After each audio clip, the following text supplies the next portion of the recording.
Ayan, ganito nga pala ang eksena ng Kabayan Box. So, tignan nyo mga siswa. Tara.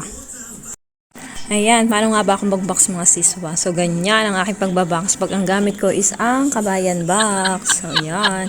So, itong mga to naman mga sisi is mga free love lang naman. So, ayan. O, diba? Hinapakapakan ko para magsiksik siya.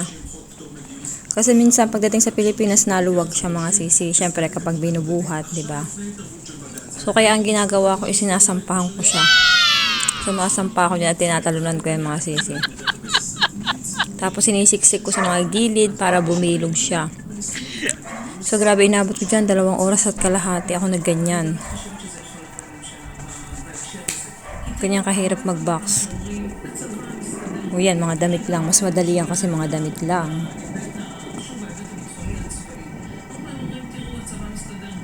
Yun nga lang sinisiksik ko para meron pang space. So, itong Kabayan Box is mas mahirap siyang mag-box kaysa sa LBC box. Kasi ang LBC, pantay siya dapat. Hindi kagaya nito, pwede siyang siksikin, pwede siyang bumilog. Pwede rin siyang itaas. So, ayan, nakiusyoso nga ang asawa ng alaga ko. Ayan, ang hingi pa mga sisi, nabigyan ko siya ng short. Kasyang-kasya sa kanya, tuwan-tuwa. Huwag nyo naintindihan ang suot ko. Maamos talaga ako, napakainit. Ganyan ako kapag may ginagawa. Wala akong pakialam sa itsura ko. Ayan, sinasampahan ko talaga yan. So, ayan na nga. Nalagay ko na mga sisi. So, ganito palang pagbabox nito. Babalutan ko yan ng mga tape. Napakahirap magganyan mga sisi. Sabi ko dati, hindi na ako magbabox sa Kabayan Box. Pero ito na naman ako. Kasi napakahirap mag-box ng Kabayan Box mga sisi. Ang busisi, ang daming gagawin. Ikutan mo pa yan ng scotch tape. Ilang scotch tape ang naubos ko dito, halos 3-4. So yan, paikot yan mga sisi. Nakakahilo. Ako hilong-hilo dyan eh. Oh, ikot. Oh, diba? Oh, ikot lang. Ikot lang. Ikot lang.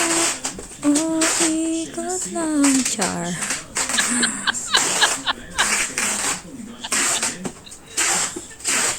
So, yung babalutin ko ng scotch tape, buong katawan yan mga sisi.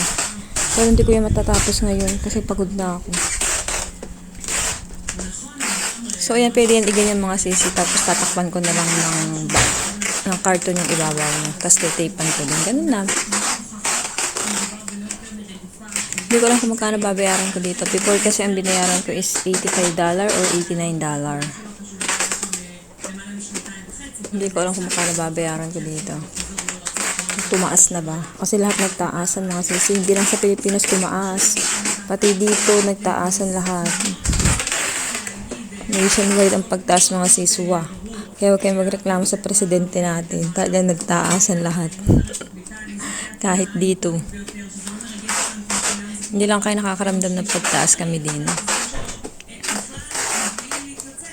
Ang kagandahan lang kasi dito, hindi kami nang nabili ng pagkain namin. Sila, nabili lang kami kapag may gusto kaming bilhin. Kasi dito, yung minaminus nila sa salary namin, na pagkain yun.